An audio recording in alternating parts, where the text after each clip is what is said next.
Alright, so magandang araw po sa inyong lahat mga kababayan. Ako po uli si JDB, ang inyong abang lingkod.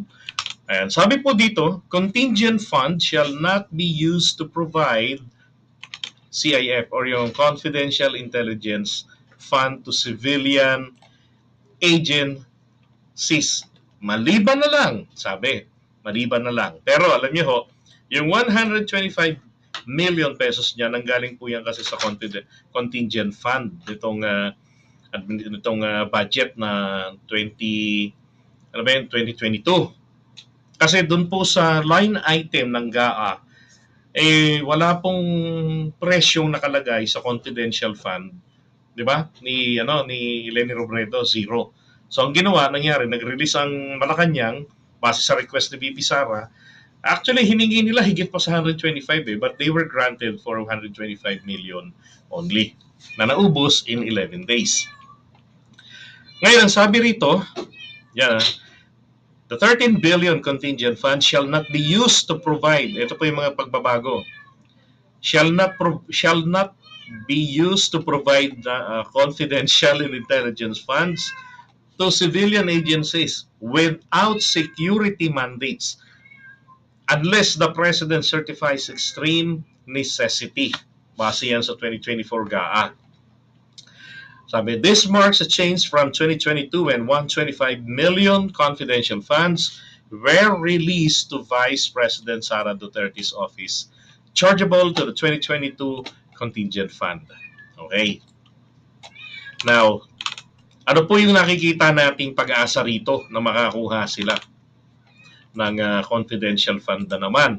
At again, huwag naman po sana na magkamali ang ating presidente sa bagay na yan pagdating sa pag-issue ng kanilang confidential fund. Kasi po talaga namang i-request yan eh. Okay? So mag-ingat. Baka magamit sa funding.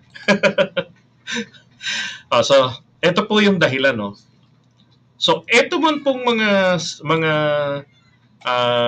civilian agencies na wala naman po silang bahagi ng security mandate, no? Hindi po sila dapat nagagamit na ng confidential funds. Pero ito po yung something na krimen dito na dapat hindi po nilagay ng Kongreso during the bicameral.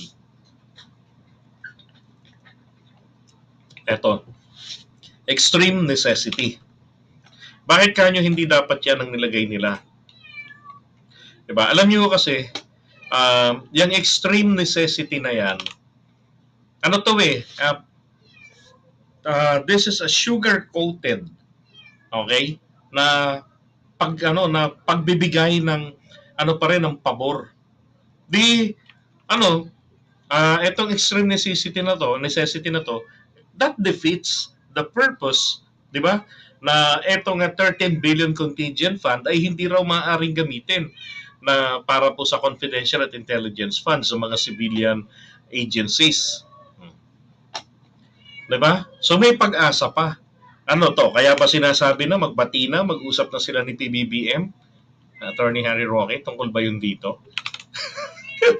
Kasi may pag-asa naman palang makakuha uli ng confidential funds eh. Alam nyo, sa bagay na ito, huwag magkakamali po ang ating Pangulo, sabi po sa inyo. Baka mangyari dyan, katulad ng panahon ni Erap, di ba? Nagkampihan lahat sa kanyang partido. Nung nanalo siya bilang presidente, lahat po na ng ibang nagsipanalo galing sa kalabang partido, siya lang ang natitira talaga o siya lang yung taga-lamp. Ngayon, naglipatan, iyon pala po, tragis pondo lang hinangad. Nung makalikom ng sapat na pondo, goodbye Erap. Dito kay PBBM, baka ganun din ang mangyari. Di ba? Lalo na ho ang confidential fund, napakasimple, hindi ho mahirap itong i-audit. Hindi ito mahirap na gawa ng liquidation report sa COA. Kasi hindi ito masyadong masalimuot na kailangan mong ibigay lahat ng mga resibo. Confidential funds yan, tsaka intelligence funds. Pareho sila ng klase. Diba? Ito pa sabi rito the fund also not be used for the purchase of motor vehicles, including improvements thereon. Okay?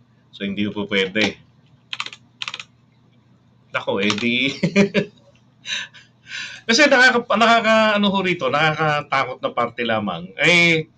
Baka humagamit sa pamumulitika ng mga tatakbong mga senador, mga kaalyado, di ba? Tapos papakita na mayroong mga programa. Napakadali ho kasi mag-make up ng mga programa. Pero naalala nyo, yung lumabas po na desisyon ng Korte Suprema, kamakailan lang, tungkol po rin sa isang LGU sa, I believe, somewhere in Mindanao din.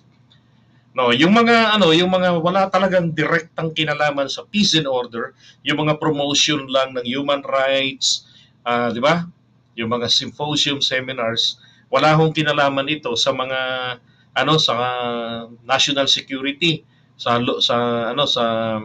kaayusan ng bansa. So sinabi yan, nilinaw po yan ng nakaraan na desisyon ng Korte Suprema. Ay nako, grabe. Nagkaroon pa ng higpit pero ito ay naglagay pa ng extreme necessity. Sana naman po, again, si PBBM, huwag na po niyang pagbigyan-bigyan pagka humirit pa. Total, sabi nga ni BP, they can only request but they do not insist to have it. And they can live without it. O, edi, so be it. Diba?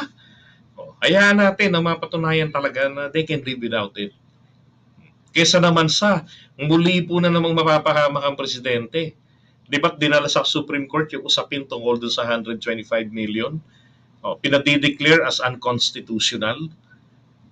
At request nila na utusan si VP na isole yung 125 million pesos sa National Treasury.